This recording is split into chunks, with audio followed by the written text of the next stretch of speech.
말씀의 본문의 상황, 즉 이스라엘 백성들과 아말렉의 싸움이 전투가 일어나기 전에 출애굽기 15장 이전에 있는 말씀에서는 이스라엘은 마라에서 쓴물 사건을 경험합니다. 물이 없다는 것, 광야에서 물이 없다는 것, 굉장히 위험한 상황인 것이죠. 목숨이 위태로운 상황입니다. 이스라엘 백성들은 주님의 말씀에 순종해서 애굽에서 나왔습니다. 애굽에는 물이 있고 음식이 있으며 고기도 있고 각종 다양한 음식과 각종 다양한 문화들이 있었습니다. 다시 말해 사람이 살기 좋은 그런 환경이다라는 겁니다. 그런데 하나님의 뜻을 따라 애굽에서 살기 좋은 그 환경을 버려두고 나왔는데 이스라엘 백성들 앞에는 홍해가 놓여져 있고 마라의 쓴물 사건을 경험합니다. 굉장히 살기 어려운 악조건이 놓여 있다라는 겁니다. 성도님들께서는 어떻게 하시겠습니까? 우리는 성경을 문자로 보았을 때에는 이스라엘의 상황에 처해 있지 않기 때문에 그냥 몸이 건조하게 이 텍스트로만 읽을 때에는 굉장히 그 당시의 사람들의 마음을 이해하는데 어려움이 있겠지만 그 현장 속에 성도님들이 있다라고 생각해 보십시오. 아이들이 물을 목말라 하는데 줄 물이 없는 겁니다. 가죽 부대에 물이 다 떨어진 상태입니다. 계속해서 반나절이 지나고 다음 날이 되도록 물이 없습니다. 그때에 우리 성도님들의 상황은 이런 악조건에서 어떤 말이 나올까요? 정말로 하나님의 말씀에 순종해서 여기까지 왔는데 정말 주님이 인도하심에 따라서 순종해서 나왔는데 정말 이 길이 맞는 길인가? 다시 돌아가야 되는 것이 아니냐라고 생각하지 않겠습니까? 그럼에도 불구하고 하나님께서는 분명한 약속을 주십니다. 출애굽기 15장 26절에서는 이렇게 말씀합니다. 너희가 너희 하나님 나 여호와의 말을 들어 순종하고 내가 보기에 의를 행하며 내 계명의 귀를 기울이며 내 모든 규례를 지키면 내가 애굽 사람에게 내린 질병 중 하나도 너희에게 내리지 아니하리라. 나는 너희를 치료하는 여호와다라고 말씀합니다. 이스라엘 백성은 지금 신광야를 지나서 르비딤에 장막을 쳤습니다. 르비딤이라는 의미가 쉼터, 휴식처라는 의미를 가지고 있습니다. 그러니까 이스라엘 백성들이 약속의 땅인 가나안 땅에 들어갈 때까지 그 쉼이 있는 곳에서 쉬고 있는데, 휴식처에서 쉬고 있는데 르비딤이 쳐들어왔다라는 겁니다. 이것을 무엇을 말씀해 주고 있겠습니까? 우리가 하늘나라에 갈 때까지 우리에게는 끊임없이 싸움이 있다라는 것을 가르쳐 주고 있는 것이 아니겠습니까? 우리가 평안하다, 우리의 안식처가 있는 그때에 우리에게 싸움을 걸어오는 사람들이 있다라는 겁니다. 오늘 본문 17장 1절에서는 이스라엘 백성들이 물이 없는 것 때문에 차라리 애굽에 있을 때가 더 나았다라고 이렇게 모세와 다투고 있고 여호와를 원망하고 있습니다. 그리고 하나님께서는 모세를 향해서 그 반석을 치라라고 명령하십니다.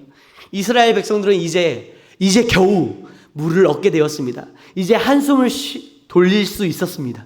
그런데 그때에 르비딤에서 아말렉 족속이 오게 된 겁니다. 이스라엘 백성들에게 싸움을 걸어오게 됩니다. 이 아말렉은 이스라엘 백성들이 행군할 때에 뒤쪽에 있는 약한 노인이나 어린아이들을 공격했습니다. 아주 치졸한 민족이었던 것이죠. 그래서 이 민족을 향해서 이스라엘에게 하나님께서 신명기 25장 17절과 18절에서는 이렇게 말씀하십니다. 제가 읽어드리겠습니다. 너희는 애굽에서 나오는 길에 아말렉이 내게 행한 일을 기억하라. 곧 그들이 너를 길에서 만나 네가 피곤할 때에 네 뒤에 떨어진 약한 자들을 쳤고 하나님을 두려워하지 아니하였느니라 라고 말씀합니다. 하나님의 백성의 대적인 아말렉과는 전혀 이제는 화평을 이룰 수 없습니다. 이제는 이스라엘 백성과 아말렉과 싸워야 합니다. 모세가 여호수아에게 명령합니다. 내일 우리를 위해서 친히 전쟁에 나가야 되겠는데 그 전쟁에 나갈 사람을 택하여 아말렉과 싸우라. 내일 나는 하나님의 지팡이를 들고 손에 잡고 산 꼭대기에 서겠다라고 말씀합니다. 전투를 하기 시작하는데 모세가 산 꼭대기에서 손을 올리면 여호수아와 그의 군대가 이기고 모세의 손이 내려가면 그 아말렉이 이기는 양상으로 바뀝니다. 그리고 결국에는 아론과 훌의 도움으로 끝까지 싸움으로 이 전투에서 이기게 되는 상황이 오늘 본문의 상황입니다. 그리고 하나님께서는 여호수아의 귀에 외워 들리게 함으로 말미암아 끝까지 싸워나가는 아말렉에 대해서 우리에게 말씀합니다. 오늘 말씀을 통해서 하나님께서 우리에게 주시는 깨닫게 하시는 은혜가 있길 바라고, 또한 하나님의 말씀에 순종함으로 하나님을 기쁘시게 드리는 저와 우리 성도님들 되시길 소망합니다.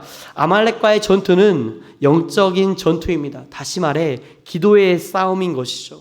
모세는 여호수아에게 전투를 맡겨놓고 자신은 뒷짐만 지고 뒤로 물러가 있지 않았습니다. 여호수아는 실제적으로 전투를 하는 사람이었고, 모세와 아론과 훌은 영적인 전투 최전방에서 싸웠던 사람들이었습니다.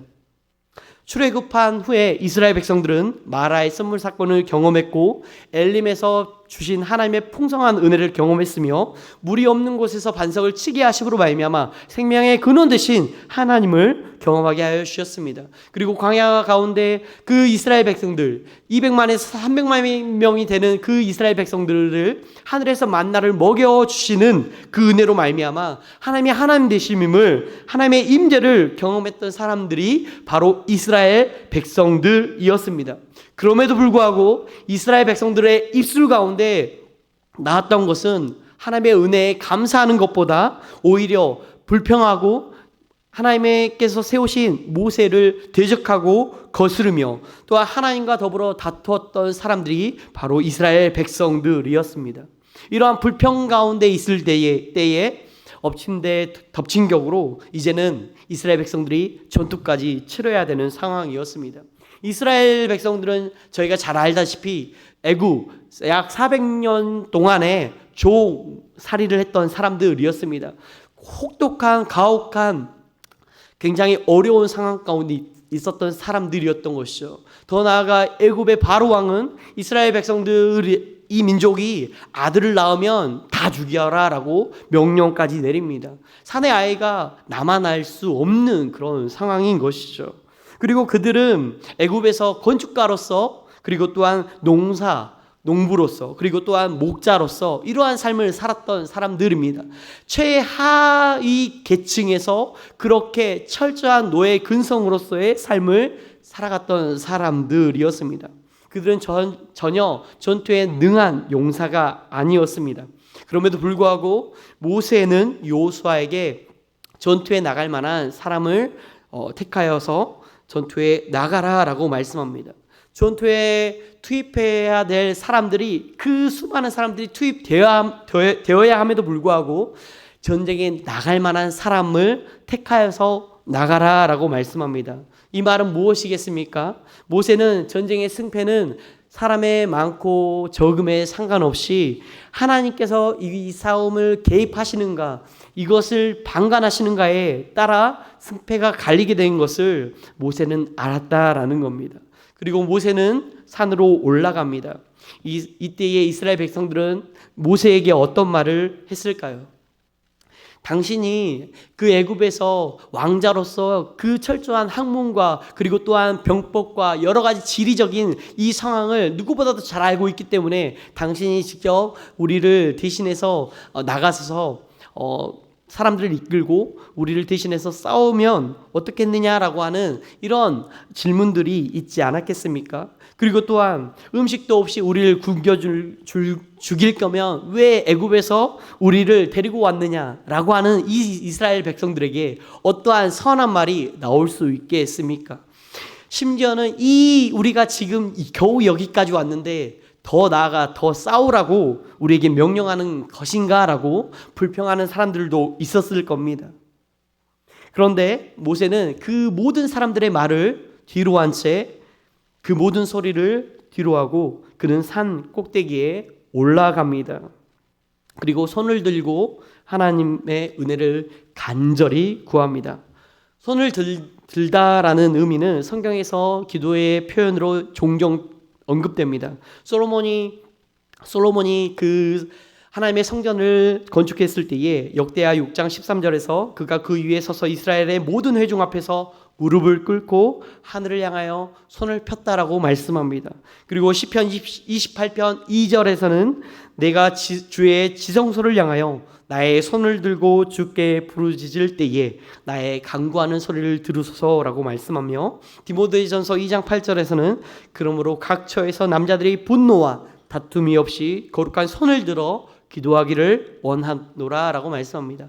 그러니까 성경에서 표현되어지는 때에 기도할 때에 손을 든다라는 것은 하나님께 기도한다라는 의미를 가지고 있고, 또한 손을 든다라는 의미는 하나님께 경외함과 존경의 표시로서 하나님을 향해 전심으로 나아갈 때에 손을 든다라는 의미를 가지고 있습니다.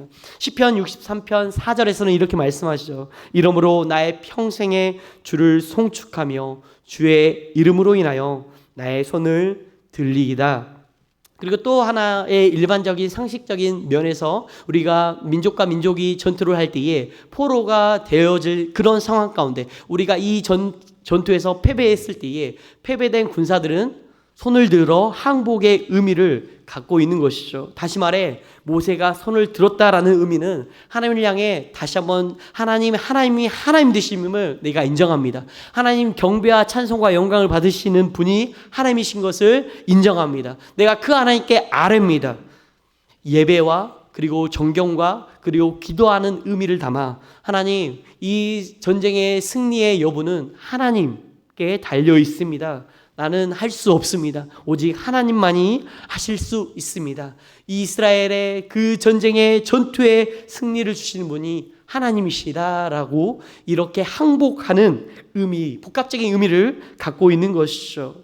이 전투를 시작하게 하시는 분이 하나님이시며 끝까지 마치게 하시는 분이 하나님이시다라는 것을 고백하는 표현이 손을 든다라는 표현이다라는 겁니다. 우리의 싸움은 우리가 하는 것이 아님을 기억하시길 바랍니다. 우리의 모든 싸움은 하나님께서 간섭해 주실 때에 우리는 선한 싸움을 싸워 나갈 수 있습니다. 이 아말렉과의 이스라엘의 백성의 싸움은 왜 우리가 어떻게 이것을 우리에게 적용할 수 있을까요?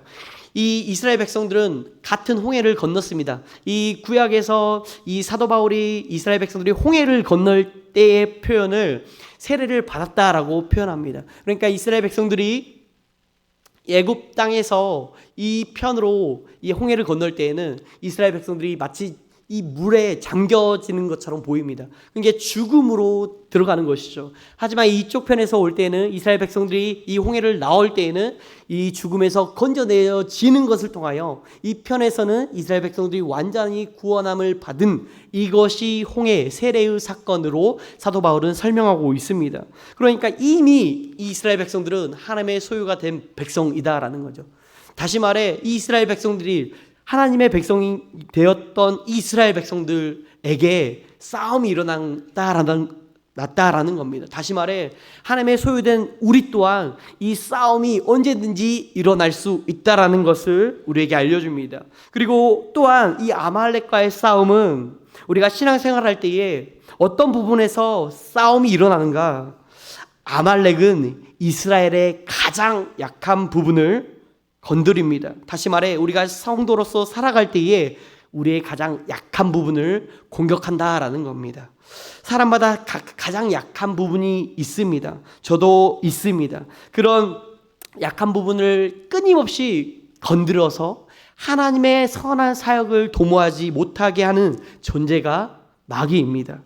아말렉은 마귀의 손에 잡혀서 그 악한 일에 사용되어진 존재, 그 민족이 아말렉 민족입니다.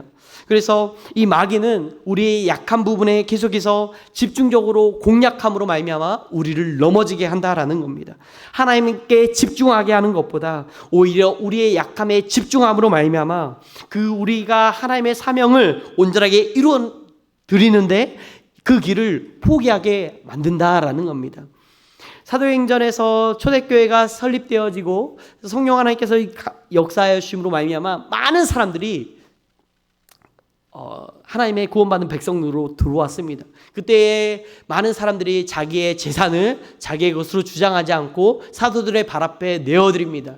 그때에 하나님의 마음에 감동을 받은 부부가 있죠. 아나니아와 삽비라. 이 아나니아와 삽비라도 처음에는 굉장히 선한 마음에 우리도 이 밭을 팔아서 하나님 이 거룩한 사명을 이루어드리는데 우리가 이것에 헌신하자라고 했을 겁니다. 그런데 그 마음 가운데 어떻게 됩니까? 도중에 우리가 이것을 다 바치기에는 너무 아까우니 우리가 절반만 남겨놓자라고 말합니다. 서로가 서로에게 그렇게 말하는 것이죠. 그래서 사도들에게 그 전부를 바치지 않고 그 판 것의 일부분을 자기의 이익으로 남겨놓고 그 일부만을 사도들의 발 앞에 둡니다. 그때에 베드로가 말하죠. 이게 전부냐?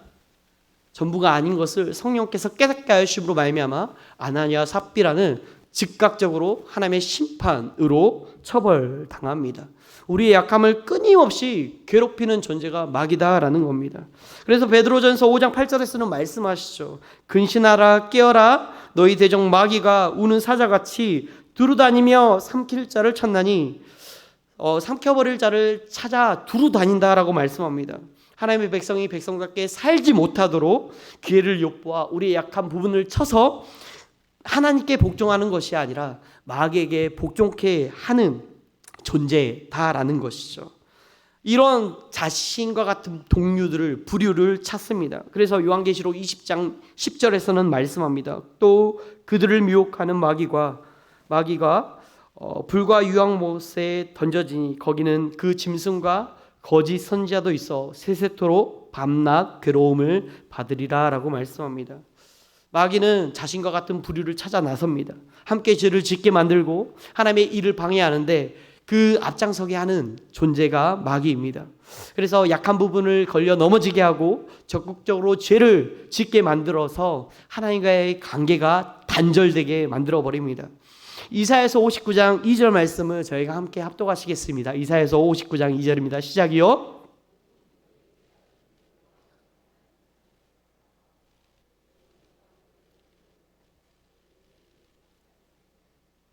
아멘. 아말렉은 이스라엘 백성들이 가나안 땅에 들어가지 못하도록 이 아말렉 족속은 이스라엘 백성들의 걸림돌이 되었습니다. 우리에게 걸림돌이 된 것이 무엇입니까? 우리 성도님들이 하나님과 그 사이에서 그 갈팡질팡하는 그것, 그 하나님과 나와의 그 죄가 막혀 있음으로 말미암아 하나님께 더 가까이 가지 못하게 하는 그것을 없이 하라라고 하나님께서는 명령하신다라는 겁니다. 이스라엘 백성들에게는 하나님이 주신 약속의 땅에 들어가야만 했습니다. 그런데 그 일을 방해하는 족속이 아말렉 민족이다라는 겁니다. 우리에게 아말렉과 같은 아주 악질적이고 고질적인 죄들이 있을 수 있습니다. 그리고 또한 아말렉 민족처럼 마귀의 일을 행사하며 우리를 괴롭히는 것이 있을 수 있습니다. 그때 우리는 무엇을 하면 될까요? 그 모든 문제를 해결할 답안을 우리에게 보여주고 있습니다. 그것은 모세와 아론과 훌이 산 꼭대기에 올라갔다라는 겁니다.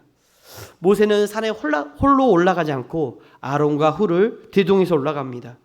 왜 함께 올라가는 것입니까? 이 거대한 싸움을 혼자서는 감당하지 못하기 때문에 그 사람들, 믿음의 동역자들과 함께 이 싸움을 해가기 위해서 함께 올라가는 것입니다.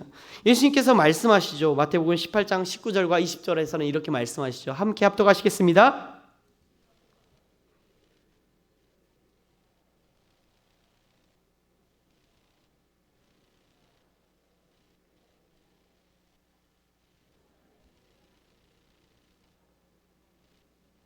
아멘. 예수님의 이름으로 모인 곳에 예수님께서도 함께 계시겠다라고 약속하십니다. 오늘 본문 아말렉과의 전투에서 실제적으로 싸움을 하고 있는 사람들은 여호수아와 그가 택한 사람들이었습니다. 그런데 모세는 가장 치열한 영적인 전쟁터에서 자신과의 싸움을 하고 있습니다. 육체적인 피로감이 몰려오자 손이 내려갑니다. 더 이상 기도를 못하게 하는 것이죠. 육체적인 연약함 때문에 이제는 더 이상 기도의 끈을 이어갈 수 없게 된 상황이었습니다. 그런데 그것을 옆에 있던 아론과 훌이 그것을 지켜보자 이 모세를 함께 도움으로 말미암아 전투에서 승리할 수 있도록 하십니다. 우리가 기도할 때에 우리의 삶 가운데 기도의 제목이 있을 수 있습니다. 그런데 그 기도의 제목이 오랫동안 이루어지지 않을 때에 우리의 심령 가운데 낙심이 올 수 있습니다. 그런데 그 기도의 응답이 되어지지 아니하는 여러 요소가 있는데, 요한계시록 8장 4절에서는 성도들의 기도의 향이, 천사들이 그 기도의 향을 가지고 하나님께 올라간다라는 표현을 가지고 있습니다. 다시 말해 우리의 기도가 아직 채워지지 않았기 때문에 하나님께서 아직까지 그 기도의 응답을 이루어지지 않게 하신다라는 그런 요소가 있고, 또한 하나님의 뜻과 그리고 또한 내가 가지고 있는 기도의 제목이 달라서 이루어지지 않을 때가 있고, 그리고 또한 아직 그 선한 마음을 가지고 기도 제목을 가지고 기도를 했는데 여전히 무응답이다라는 것은 무응답으로서 하나님께서 응답하신다라는 그런 의미가 있습니다. 하지만 오늘 싸움은, 이 전쟁의 그 기도의 싸움은 계속해서 시험에 들지 않게 깨어 기도하는 것에 있습니다. 마가복음 14장 38절에서 이렇게 말씀하시죠. 시험에 들지 않게 깨어 있어 기도하라. 마음에는 원이로되 육신이 약하도다 라고 말씀합니다. 우리가 기도 제목을 가지고 선한 마음으로 기도의 제목을 가지고 기도했는데 오랫동안 그 기도의 제목이 이루어지지 않을 때에 낙심이 되어지고 육체적인 피곤함과 그리고 또한 낙심함 때문에, 마음의 연약함 때문에 그것을 놓쳐버렸다라고 한다면 이제는 깨어 기도해야 된다라고 주님은 말씀하고 계십니다. 겟세마네 기도를 하실 때에 예수님께서 십자가의 그 사건을 남겨두고 제자들 3명을 데리고 가시죠. 베드로와 요한과 야고보, 그 3명의 제자들, 수제자들이라고 할 수 있는 그들을 데리고 가시는데 한 사람도 깨어있는 사람들이 없었습니다. 그때 예수님께서 제자들에게 말씀하시죠. 깨어있으라, 깨어있으라. 이것이 주의 명령인 것이죠. 베드로 사도도 예수님의 말씀을 기억하면서 베드로전서 4장 7절에서는 이렇게 말씀하시죠. 시작이여 만물의 마지막이 가까이 왔으니 그러므로 너희는 정신을 차리고 근신하여 기도하라. 모세가 아론과 훌을 택하였을 때에 이 12지파의 지휘관들이 있었습니다. 그런데 그 중에 2사람을 데리고 가고 싶습니다. 우리 사랑하는 성도님들이다라고 하면 누구를 데려가시겠습니까? 첫 번째, 사람들의 인기를 얻고 정치를 잘함으로 말미암아 모든 일을 잘 해결할 수 있는 사람. 두 번째, 재력이 많음으로 말미암아 그 재력으로 세상의 방식으로 해결할 수 있는 사람. 세 번째, 하나님 편에 서서 하나님의 말씀을 듣고 순종하는 사람. 누구를 택하여 데려가겠습니까? 첫 번째 부류, 정치로서 이 일을 해결한다라고 하면 어떻겠습니까? 우리를 비록 우리의 흠이진 곳에서 연약한 자들, 노인과 그리고 아동들을 쳐서 굴복하게 했던 그 우리의 원수와 같은 사람들을 향해서, 민족을 향해서 정치를 잘하는 사람은 어떻게 하겠습니까? 우리가 서로 화해하고 민족적으로 통원함으로 말미암아 이제는 한 민족을 되게 하자라고 정치하지 않겠습니까? 그런데 이것은 하나님이 원하시는 방식이 아닌 것이죠. 세상의 방식을 하나님께서는 따르지 않는 사람들을 택하신다라는 겁니다. 하나님께서는 하나님의 일을 해 가실 때에 기도하는 사람들을 통해서 역사하신다라는 겁니다. 세상과 타협하는 사람이 아니라 하나님을 전적으로 의지하는 사람을 통해서 하나님의 일을 해 가신다라는 겁니다. 모세는 자신과 뜻이 맞는 사람, 다시 말해 하나님의 편에 서 있는 사람을 데려갔습니다. 먼저는 자신의 친형인 아론을 데려갑니다. 이때는 아론이 대제사장으로 임명되기 전입니다. 그리고 또 한 사람, 훌이라는 사람을 데리고 갑니다. 그 사람의 이름의 뜻은 존귀함과 고귀함이라는 의미를 가지고 있습니다. 평상시에도 이 모세를 잘 따르고 순종했던 사람일 것입니다. 만약 그 훌의 입술 가운데 불순종과 하나님을 향한, 그리고 모세를 향한 대적과 반감이 있었다고 한다면 그 산꼭대기에서 하나님을 예배하고 하나님께 기도하는데 그 사람을 데려갈 수 없게 되는 것이죠. 만약 그 모세가 청했을 때에 나는 당신과 함께 가지 않겠습니다 라고 이미 그 사전에 이미 거절했겠지요. 훌은 아론과 함께 모세를 지지하였던 사람이고 함께 옆에서 기도했던 동역자였습니다. 그 결과 이 아말렉과의 싸움에서 결국에는 승리합니다. 모세를 도왔던, 모세의 말씀에 순종했던 아론은 어떻게 됩니까? 훗날에 대제사장이 됩니다. 그리고 여호수아는 어떻게 됩니까? 모세의 뒤를 이어 이스라엘 백성을 전체를 이끌 위대한 지도자가 됩니다. 그렇다면 훌은 어떻게 될까요? 아론에 비해 그리고 여호수아에 비해서 이 훌이라는 사람을 저희가 잘 모를 수 있습니다. 저희가 성경을 읽을 때 출애굽기 1장에서 24장까지는 굉장히 편안하게 읽을 수 있습니다.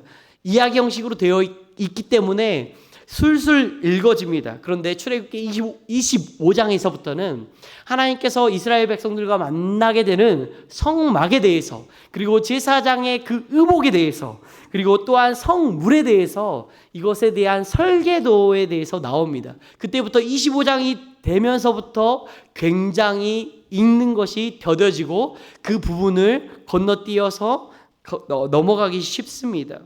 그런데 출애굽기 31장 1절에서 5절에 이렇게 말씀합니다. 저희가 이 부분을 함께 합독하시겠습니다.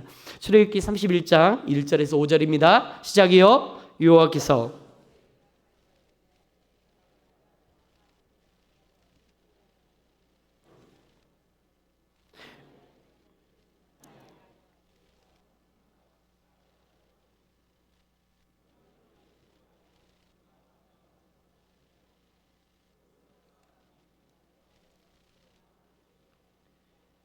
네, 훌의 손자 부살렐은 하나님의 영으로 충만해집니다. 그리고 그가 출애굽기 36장부터 37장, 38장에서 어떤 것을 만들게 되냐면요, 성소를 만들게 됩니다. 성소와 그 회막을 만듭니다. 회막 안에 그 번제단을 만들고 그 물두멍을 만들고, 그리고 또한 성소와 지성소 안에 들어갈 그 기구를 만들게 되는데, 그 성소 안에는 촛대가 있습니다. 7금 촛대가 있고 진설병상이 있습니다. 떡상이 있습니다. 그리고 또한 분향단이 있습니다. 이 기구를 만듭니다. 그리고 더 나아가 지성소에는 무엇이 있습니까? 하나님과 내가 만나는 그 언약궤, 그 언약궤를 만든 사람이 훌의 손자 부살렐이라는 사람입니다. 굉장히 중요한 이스라엘 백성들 구약을 전체를 하나님과 만나게 되는 거룩한 장소였던 그 성소를 만든 사람이 부살렐과 오홀리압입니다. 부살렐에게는 그렇게까지 명철과 지혜가 없었습니다. 하지만 하나님께서 그를 택하여 부르심으로 말미암아 그에게 지혜와 명철을 있게 해 주십니다. 부살렐이 그런 은혜를 받을 수 있었던 것은 무엇입니까? 바로 모세와 함께 동역했던 훌이라는 자신의 선조였던 할아버지의 믿음이 있었기 때문에 부살렐이라는 사람은 그 하나님의 일에 사용되어지는 것을 보게 됩니다. 오늘 말씀은 우리에게 많은 것을 교훈합니다. 우리의 약함을 공격하는 마귀에게 어떻게 우리가 기도함으로 승리해야 될지를 알려주고 있고, 또한 영적 지도자를 통해서 동역함으로 하나님의 나라를 어떻게 세워가는 걸 중요한 원리를 가르쳐주고 있으며, 또한 하나님을 향한 헌신이 나의 세대에서 끝나는 것이 아니라 나의 다음 세대에서 그것이 연결되어지는 것을 오늘 말씀을 통해 보여주고 있습니다. 이스라엘 백성들은 마라와 만나와 무리바 생수 사건을 통해, 그리고 아말렉 사건을 통해서 끊임없이 불평하고 원망하는 이스라엘 백성들을 보여줍니다. 그런 반면에 모세의 편에 서서 모세의 말씀에 전적으로 순종하는, 하나님께 순종하는 사람들 또한 보여줍니다. 사랑하는 성도님들, 우리는 하나님의 편에 서야 되는 하나님의 사람들인 줄 믿습니다. 아무리 우리의 생각과 다르고 우리가 추구하는 가치관이 다를지라도 하나님께서 원하시고 하나님께서 지도자를 통해서 말씀하신다라고 한다면 그것에 전적으로 순종하고 그것에 하나님의 말씀에 즉각적으로 반응하는 저와 우리 성도님들 되시길 바랍니다. 그러므로 인하여 우리의 신앙이, 우리의 신앙으로 끝나지 않고 우리의 신앙이 다음 세대가 다시 한번 우리의 신앙을 다시 한번 증언할 수 있는 그런 우리의 자녀손들이 되었으면 좋겠습니다. 그렇게 되기 위하여 우리는 우리의 선한 싸움을 싸워나가는 저와 우리 모든 성도님들 되시길 소망합니다. 기도하겠습니다. 하나님, 아말렉